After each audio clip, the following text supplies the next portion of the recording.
Alright, we're back with another care video.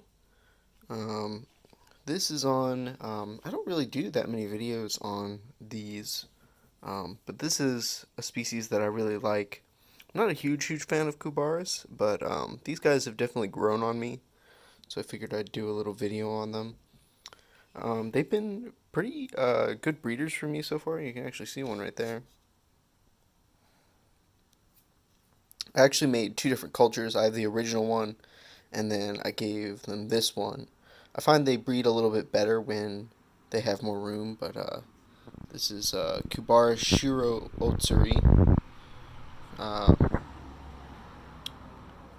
very cool little Cubaris. Let me see if I can. Yeah, better look at some. There's a few. They kind of are reminiscent of Porcelio lavis dairy cow, um, but they are not that. They are Cubaris, or at least believed to be Cubaris. But despite their Japanese name, I don't believe they are from Japan. I'm pretty sure these are from Thailand, or maybe an island near Japan.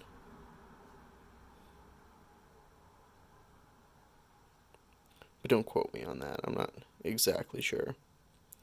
But the care for these is relatively simple. There's substrate, lots of rotting leaves. I have some moss in there, some growing on bark and some just hanging out.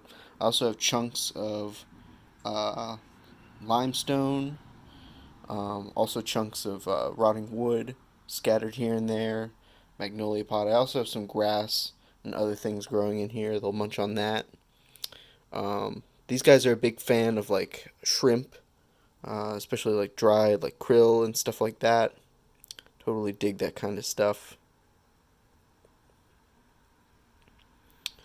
But yeah, not a very difficult Cubaris to take care of. They're actually quite tolerant of screw ups and whatnot. Like when I first got these guys, uh, I made a mistake with the dryness and I kept them a little dry. And I had a little bit of a die off, but not as much as I would have expected. And they've done pretty well for me so far. You know, there's another one. There's some Monka in here too, but I don't want to go digging in here that much. The soil is kept, or the substrate at least, is kept like, slightly damp, but not like soaked or anything. And I let um, half of it dry out. I do have some ventilation on the top, some holes poked into it, but not very much at all, since they do like it on the more humid side compared to, say, like your Spanish Porcelio, especially, or that kind of stuff. But yeah, beautiful species. I like them a lot. They have a lot of charisma, I think.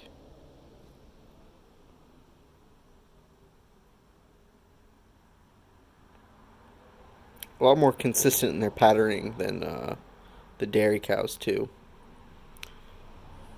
Probably won't eat a whole gecko like dairy cows will too.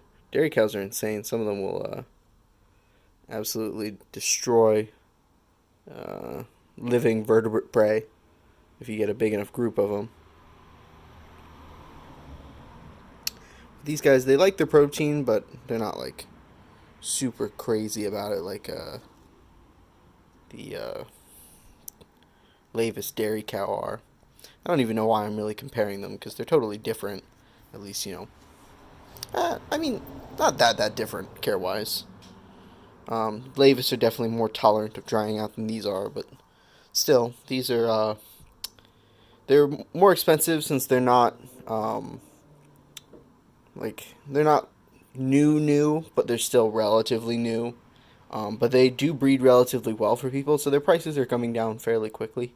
I estimate pretty soon, they won't be uh, that expensive. I think I paid like when I got mine a while back. I think I paid like almost $30 a piece for each one of them, and I got like a pretty decent sized group to start.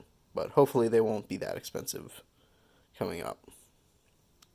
But yeah, very cool species. highly recommend if you're looking to get into Cubaris and are a little bit daunted by spending a lot of money for something that's difficult to care for. These aren't very difficult at all. Uh, so yeah, if you can take care of like, I don't know, Cubaris murina, you can handle these all day. Um, what else did I want to mention?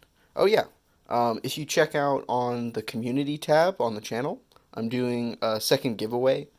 I did one initially, some Oreo Crumbles isopods to celebrate 1K, but I know not everybody's into isopods, and some people might already have them. So I decided to throw something else in there, some dry goods that's good for a bunch of stuff. So the kit comes with it's a box full of stuff, just assorted. I don't have specific like weights or numbers for what's in there, but there's gonna be limestone, like the same limestone I use in here. Some nice oak bark, but it has some nice like moss and lichen on it. I'll have twigs and sticks that have moss and lichen growing on it, as well as says a box of oak, or sorry, a bag of oak leaves to put in there as well. Um, so yeah, it's a nice little kit. Typically, I would sell it for like $50 and then plus shipping. It's got a decent amount of stuff in there. You can break it up and distribute it among quite a few tubs, or like maybe use it for one big display enclosure. It would be really good for that, since it's pretty good looking, high quality stuff. But definitely check that out. The cool thing about the King Sumo giveaways is you can enter daily, so you can have like it's not a raffle because you don't put any money into it, but like you can add more tickets, virtual tickets, and give you a bit bigger chance of winning. Um, so yeah, upcoming videos. I might do another one tonight on an isopod, and then I'm almost certainly going field herping in the next few days.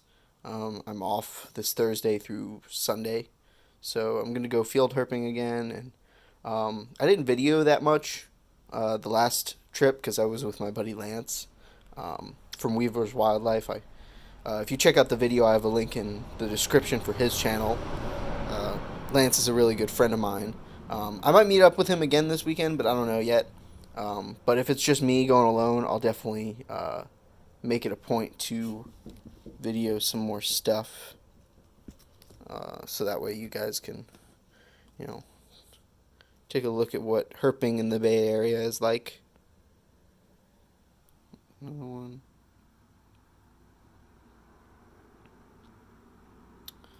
But yeah, this is Cubaris Shiro Utsuri. Highly recommend this species. I'm actually probably going to give them a little more limestone because I don't have as much as some of my other species in this tub. But yeah, really nice Cubaris to have. I'm really glad I got these. And yeah, check out the giveaway. Like, comment, share, subscribe. Tell me what you might want to see in future videos. I'm thinking about maybe doing a termite video later this month because I have a couple termite species. I might break down the care for those. Um, might also do some millipede stuff. I don't have that many fancy millipede species, but I have a few interesting morphs and locales, which some people may be interested in checking out. So I'll give like I'll spend a little time on those since people like millipedes. Millipedes are cool. So yeah, have a good night, you guys. Look forward to some more videos coming up real soon.